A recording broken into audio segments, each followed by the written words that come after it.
En este video quiero aclarar una confusión típica que he visto en mi canal sobre la división sintética y la regla de Ruffini. ¿Cuándo se debe aplicar una o cuándo se debe aplicar la otra? O si son la misma cosa. Pues sí, se le puede decir regla de Ruffini a hacer una división de polinomios o se le puede llamar división sintética a hacer una división solo de los coeficientes de un polinomio.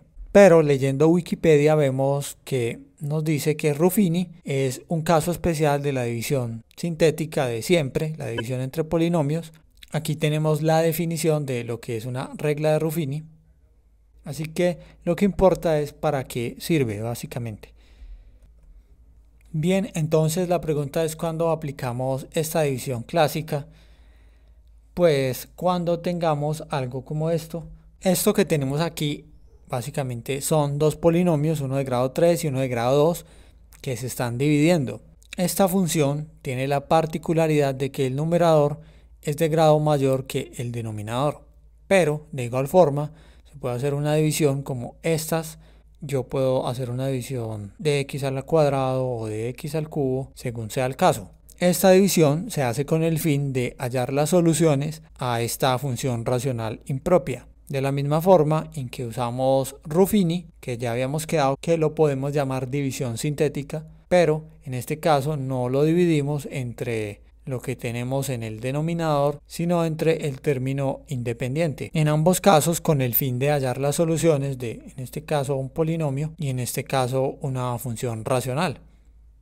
Así que vamos a ver un ejemplo tratando de resolver este polinomio, que si bien no está en términos de x, se puede ver que está en términos de coseno de x, es decir, yo puedo tener un polinomio en términos de una bolita, x, y, lo que sea. Lo que importa es que tiene esta estructura. Esta es la estructura general de los polinomios y esa x puede estar o no multiplicada por 0, al igual que cualquier otra x del polinomio. Incluso el término independiente también puede ser 0.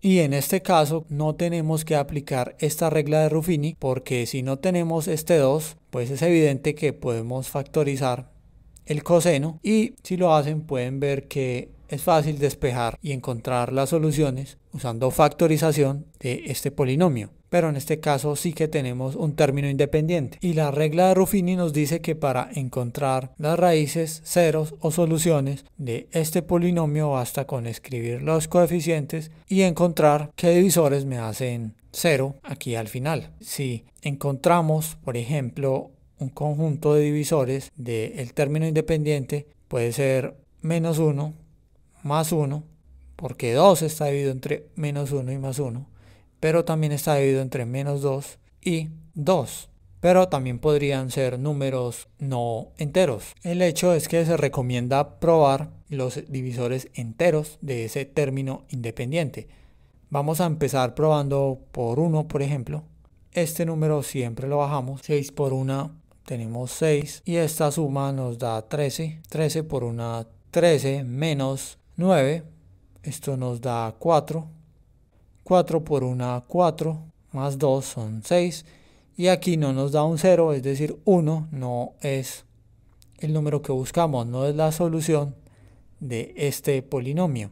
Así que lo siguiente que haríamos sería probar con menos 1, pero yo sé que menos 1 tampoco es solución, así que vamos a ir directamente a menos 2 y vamos a ver lo que sucede.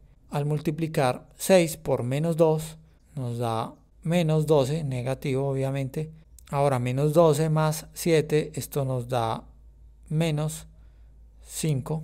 Luego menos por menos da más, 5 por 2 da 10. Y la resta de menos 9 más 10 nos da 1 positivo. Y 1 por menos 2 nos da. Y aquí obtenemos el primer 0.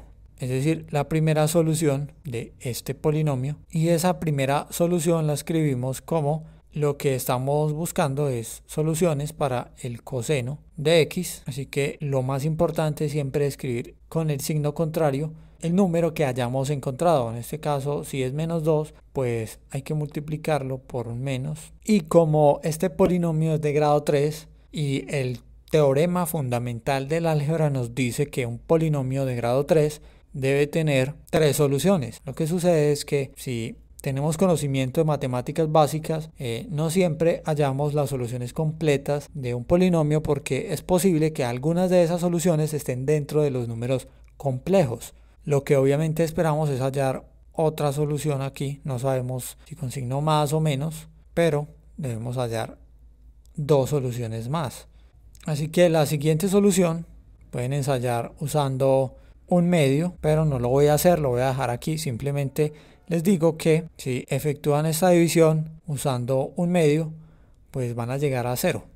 Así que la otra solución, cambiándole de signo, sería menos un medio. Recuerden que aquí todo está igualado a 0, por eso se le llama encontrar los ceros reales del polinomio. Así que siempre es posible pasar a dividir todo entre 0 y así despejar una de las soluciones, una a la vez. La tercera solución también sale usando un número no entero, es decir, un cociente. Bien, ya para terminar quiero explicarles por qué tanta insistencia en aprender todo sobre los polinomios. Con los polinomios podemos hacer cosas como las que voy a describir a continuación. El polinomio de Taylor, por ejemplo, que se puede escribir en forma de serie como esta que tenemos aquí, pero si no saben lo que es una serie no hay que salir corriendo. Bien, y lo que quiero dejarles en la cabeza después de ver este video es que básicamente con esto, esta serie no es más que otra forma de escribir un polinomio con unas reglas distintas. Por ejemplo, aquí vemos un factorial y con esta forma de escribir polinomios podemos expresar cualquier función. Esta, por ejemplo, es una función e a la x. Logaritmo natural de x también es otra función. Seno de x también es otra función. Coseno de x. Y voy a escribirles cómo se vería la función e a la x escrita de forma polinómica. Este es el polinomio que resulta de aplicar esta fórmula desde 0 hasta 3. Por eso tenemos aquí el exponente de x como 3. Pero nótese que tenemos un símbolo de aproximadamente igual y es porque, como vemos, para que la función e a la x sea igual a un polinomio, pues ese polinomio debe tener una suma infinita. Por eso se escribe aquí en términos de n y por eso aparece aquí en esta sumatoria un símbolo de infinito. Pues como todos sabemos lo que son las funciones, entonces si yo le doy un valor a este lado a x de un medio, por ejemplo, y a este otro lado también le doy un valor a x de un medio, lo hago solo hasta el grado 3, pero estos dos valores deben ser aproximadamente iguales cuando resuelva estas operaciones. Lo podemos ver en una calculadora. Por ejemplo, aquí he escrito dentro de la calculadora este mismo polinomio, pero he reemplazado la x por un medio. El resultado es 1,6458.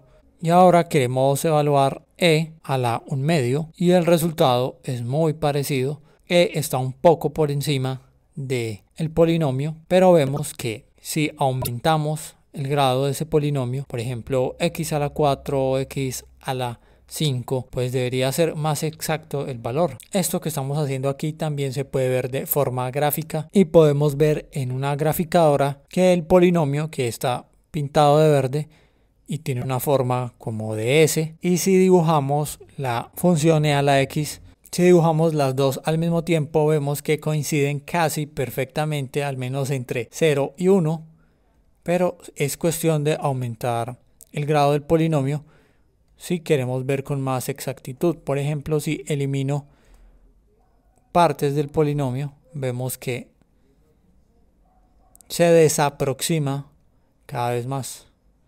Como ya había dicho, esto mismo se puede hacer para cualquier función, casi cualquiera, porque las que no sean continuas, pues no existe tal polinomio. Y ustedes se preguntarán por qué aproximar funciones de esta manera cuando podemos tener una función exacta. Y una de las tantas respuestas que les puedo dar es que, por ejemplo, a un computador es mucho más fácil explicarle cómo hacer sumas que explicarle qué es la función e a la x o la función logaritmo natural, por ejemplo.